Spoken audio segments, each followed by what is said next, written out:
Plaza Podcast.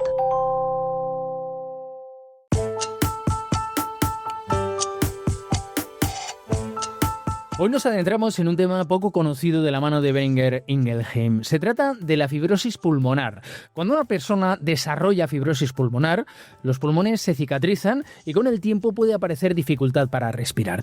Pocos habrán oído hablar de ello. Por eso, aprovechando que la Sociedad Valenciana de Neumología ha impulsado una actualización en el documento Vía Rápida en el diagnóstico del paciente con EPID, alineado con los objetivos de la norma QALY-EPI, analizaremos la definición de la fibrosis pulmonar, la complejidad de su diagnóstico y abordaje, así como las oportunidades que da esta guía diseñada para agilizar el reconocimiento y manejo de esta enfermedad con el último objetivo de contribuir a una mejor calidad de vida para los pacientes. Para profundizar en todo esto, tenemos con nosotros a dos doctoras que nos explicarán con detalle qué es la fibrosis pulmonar y cómo esta vía rápida puede marcar la diferencia en la atención sanitaria. Saludamos a la doctora Raquel García. Ella es jefa de sección de neumología y responsable de la unidad de intersticio pulmonar en el Hospital General Universitario de Alicante. Además, es responsable de la unidad de ensayos clínicos en EPID en Isabial, Instituto de Investigaciones Sanitarias y Biomédicas de Alicante,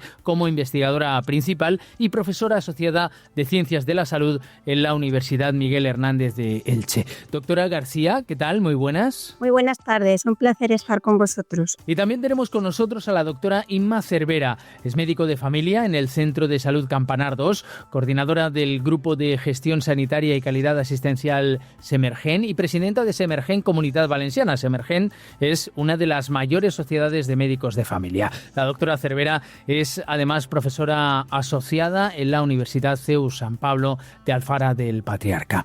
Doctora, ¿qué tal? Muy buenas. Buenas tardes, un placer estar con vosotros y compartir este ratito juntos. Para empezar, queremos preguntar a la doctora García, entendamos las afecciones que aborda este documento. ¿Qué son las EPID? ¿Qué relación tienen con la fibrosis pulmonar? Bueno, EPID es el acrónimo de Enfermedad Pulmonar Intersticial Difusa. Esto está constituido por un amplio número de enfermedades que pueden llegar hasta 200, que tienen unas características muy parecidas. Tienen síntomas muy parecidos, como son la tos y la dificultad para respirar. Desde el punto de vista de la espirometría también tienen hallazgos parecidos, y así como en la radiología, en el TAC y en la radiografía de tórax. Las EPID se caracterizan porque hay un engrosamiento del intersticio. El intersticio es una pequeña lámina que hay entre los alvéolos y los vasos sanguíneos donde se produce el intercambio gaseoso. Cuando este intersticio se engresa por fibrosis o por inflamación, cuando vamos a caminar o tenemos que hacer un esfuerzo, nos cuesta respirar y aparece lo que llamamos disnea, que es la falta de aire con carácter progresivo. Dentro de las EPID tenemos EPID de causa conocida, como pueden ser la exposición a plumas, que puede dar neumonitis por hipersensibilidad o a hongos.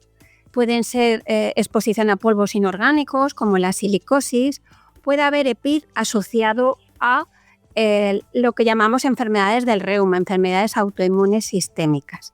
Sin embargo, hay un grupo muy numeroso de EPID que no tienen ninguna causa conocida y se llaman EPID idiopáticas.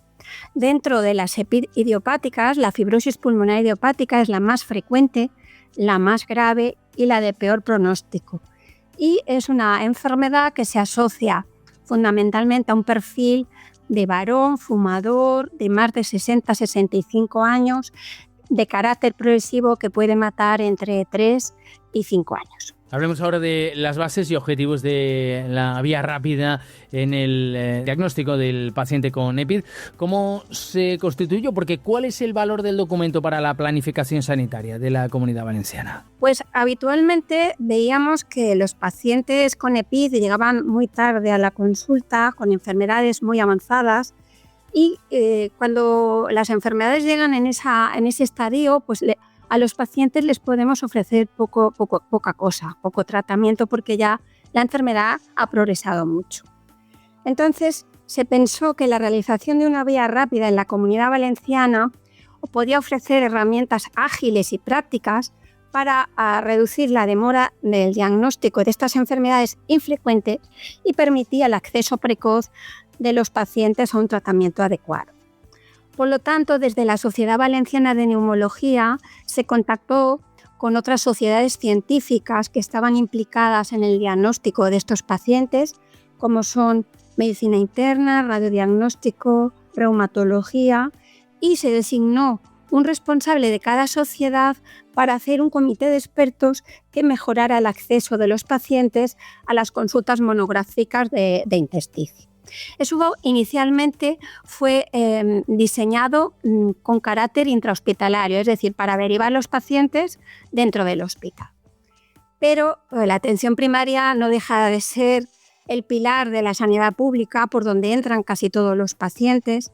Entonces nos pareció muy adecuado extender el documento a atención primaria para que los médicos de familia, cuando vieran pacientes que tenían tos y fatiga, no pensaran en lo más frecuente, que siempre es pues, EPOC, asma o insuficiencia cardíaca, sino que pensaran en estas enfermedades, y se les dio también una serie de claves que tenían que pensar, cómo tenía que ser la auscultación y qué deberían hacer en el caso de que sospecharan esta enfermedad.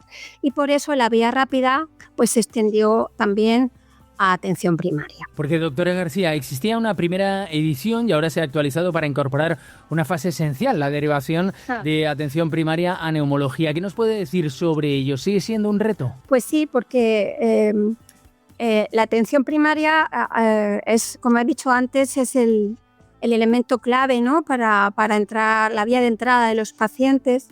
Entonces, bueno, a veces no se ven bien las radiografías de pacientes con EPID porque inicialmente no todas las radiografías son diagnósticas, los síntomas se confunden y bueno, yo creo que poder acceder a los comités hospitalarios de atención primaria también es un reto para primaria. Aunque es una enfermedad minoritaria, creo que es muy importante que la atención primaria esté alerta y que los deriven de forma precoz y adecuada. ¿Y se está suficientemente preparado a nivel hospitalario para aplicar la vía rápida propuesta en el documento, doctora? Bueno, a nivel hospitalario, por ejemplo, en nuestro hospital y en muchos hospitales de la comunidad, desde radiología, cuando ven una radiografía con una sospecha de EPID o de fibrosis pulmonar, pues se debe activar una alerta para realizar un TAC en un tiempo prudencial. Esto se está haciendo ya en muchos sitios y el documento aconseja que los tiempos no sean muy altos y se hace como si también se hace en la consulta de cáncer rápido de pulmón. A nivel de otras especialidades, pues también se está derivando muy rápido y lo que se pretende también es que desde primaria, aunque esto no es extensible porque va a depender de los centros de salud de los hospitales, pues hayan consultas virtuales que el médico de cabecera pueda consultar de forma virtual una radiografía o un caso clínico que sospecha y con eso se acelere la cita a la consulta monográfica. En nuestro hospital hay consulta rápida virtual desde atención primaria. ¿Qué otros retos existen en EPID desde su diagnóstico hasta su abordaje? Pues hasta el 2014 eran pacientes sin tratamiento. Se utilizaban corticoides, acetilcisteína como antioxidante, oxígeno. Desde el 2014 apareció una luz al final del túnel, 2 fármacos nuevos muy potentes que nunca han curado, pero sí que han hecho que la enfermedad fuera más lenta y la supervivencia fuera mayor. El único tratamiento actual es el trasplante pulmonar, pero también hay una edad tope para trasplantar a los pacientes. Entonces los nuevos retos son investigaciones que nos aporten nuevos medicamentos que curen. De momento eso no está, pero sí que hay nuevos medicamentos en marcha que pueden mejorar la supervivencia, la calidad de vida y el pronóstico de la enfermedad y que pueden ayudar a los pacientes que ya llevan los tratamientos que usamos habitualmente, que ya están agotados, que ya el paciente ya no está respondiendo. Entonces, bueno, el futuro es muy prometedor, hay mucho campo de investigación, pero se necesita mucho trabajo para poder investigar en esta área. Doctora Cervera, el especialista de atención primaria es el primero en ver al paciente con EPID. ¿Cuáles son los signos o señales que ayudan a encender la alarma? Bueno, el paciente con disnea, el paciente que tiene falta de aire, es un paciente que, bueno, acude habitualmente. Si es algo muy agudo, acude a urgencias, pero si es algo progresivo, como es el caso de la enfermedad pulmonar intersticial, es una disnea progresiva que aparece lentamente, generalmente relacionada con el esfuerzo, cuando hace ejercicio intenso o hace alguna actividad más fuerte de lo normal, como subir escaleras, actividades que antes hacían, y que además se acompaña a veces de tos seca. Claro, esto, en atención primaria trabajamos con probabilidades, con lo más frecuente a lo menos frecuente. Entonces, es verdad, como decía la doctora Raquel García, que es difícil que pensemos en esta patología porque afecta 7 pacientes de cada 100.000 de prevalencia, es decir, que cada 100.000 habitantes hay 10 enfermos con esta patología, que es relativamente poco, es poco frecuente.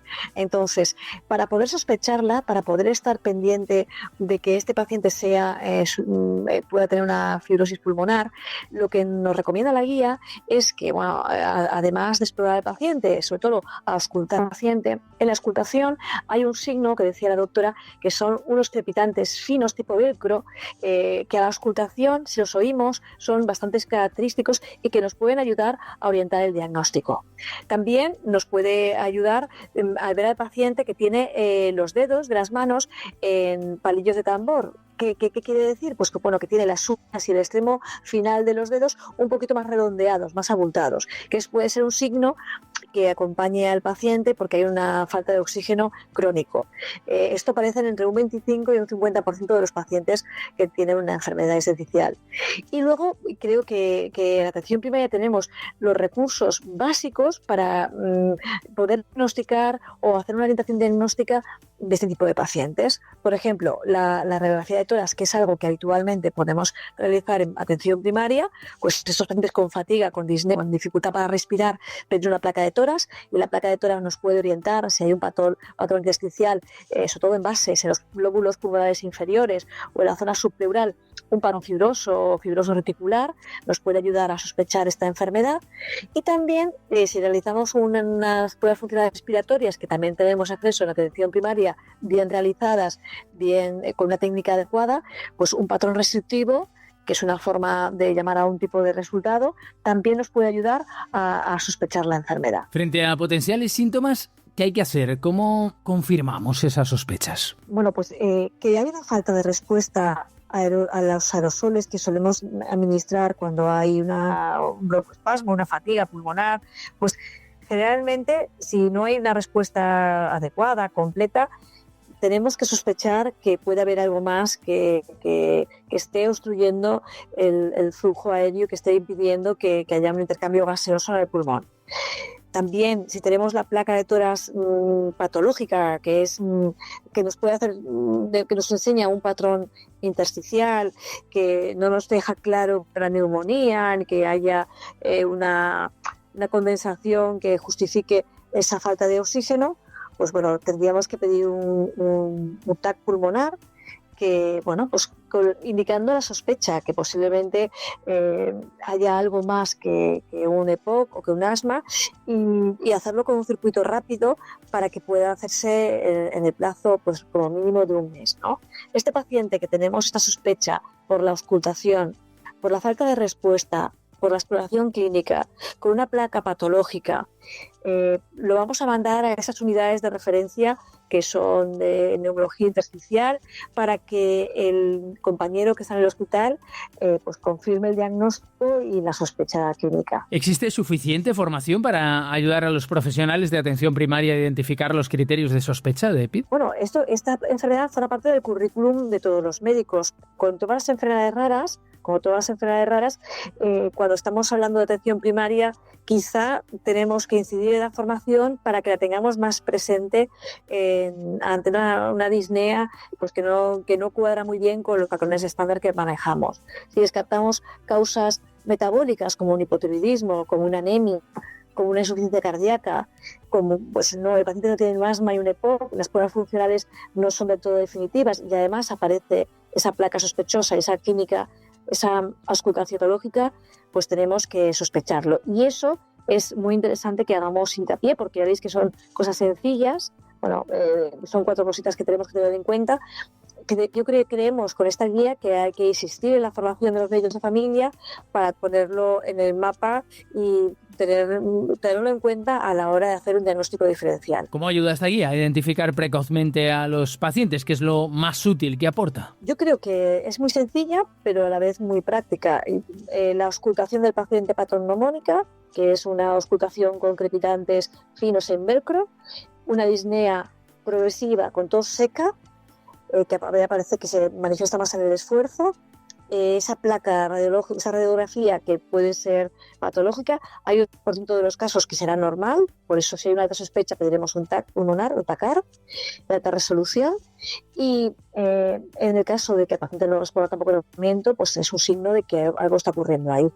Estas cuestiones creemos que se puede hacer una formación muy concreta, muy sencilla, de lectura de radiografía, de auscultación, de ruidos pulmonares a los compañeros para refrescarles los conocimientos y tenerlo en cuenta para agilizar el diagnóstico y agilizar, si hiciera falta, el manejo terapéutico del paciente. ¿Qué impacto cree que puede tener esta vía rápida en la práctica diaria y, lo más importante, en el pronóstico de estos pacientes? Creo que es muy interesante que hagamos esta formación. Yo creo que todos, se ha hecho una intención desde la Sociedad Valenciana de Neumología de hacer una formación reglada, coincidente con el Día Internacional de la Enfermedad Pulmonar Intersticial, y creemos que esta posibilidad es una oportunidad para que los médicos de familia, los neumólogos, reumatólogos, internistas, radiólogos, nos actualicemos en estas patologías,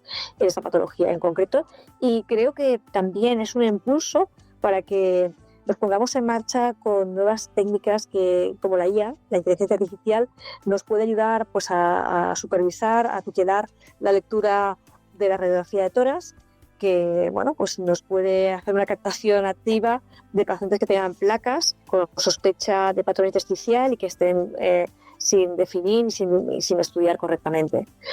A todos nos ha puesto, una vez que se pone un protocolo de estos, una vía en marcha, se pone el foco en estas enfermedades, y creo que eso nos ayuda a que hagamos un mayor diagnóstico y que mejoremos los tiempos de espera de manejo del paciente. Para terminar, una pregunta para ambas.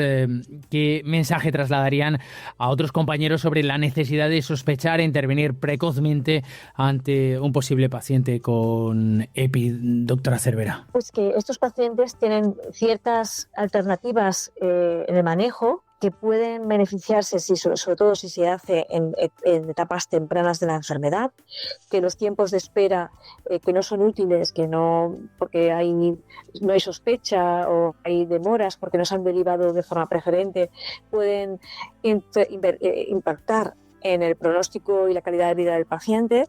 Y esto, pues bueno, tenemos que intentar mejorarlo por la calidad de vida, por el pronóstico y por el bien del paciente. Creo que este equipo de trabajo multidisciplinar ha sido muy enriquecedor. Creo que nos ayuda no solamente al manejo y el diagnóstico, sino también al paciente que está en una fase terminal, de tener recursos y ayudas para poder hacer un manejo en el domicilio, con enfermería y con la enfermera gestora de casos, y que siempre tenemos que estar alerta a que la tecnología nos ayude a mejorar los circuitos asistenciales, y creo que esto pues va a ser una tendencia en los próximos años. ¿Cuál es su mensaje, doctora García? Bueno, yo creo que dentro de las guías se destaca la figura del comité.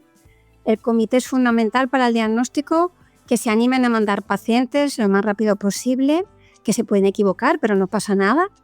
Que nosotros funcionamos por comité, donde estamos todos los especialistas implicados, el radiólogo, el reumatólogo, el neumólogo, el anatomopatólogo, todos los que tienen papel en esta enfermedad. Entonces creo que es muy importante el trabajo en equipo, y trabajo en equipo empieza en atención primaria, que consulten, que se familiaricen con la auscultación, que hay crepitantes, que es un tipo de auscultación diferente y que orienta mucho la enfermedad, y que, bueno, que los retos es que las enfermedades minoritarias no queden sin diagnosticar. Creo que eso es fundamental. Pues doctoras Raquel García, Inma Cervera, muchísimas gracias a ambas. Gracias a vosotros. Gracias por la invitación.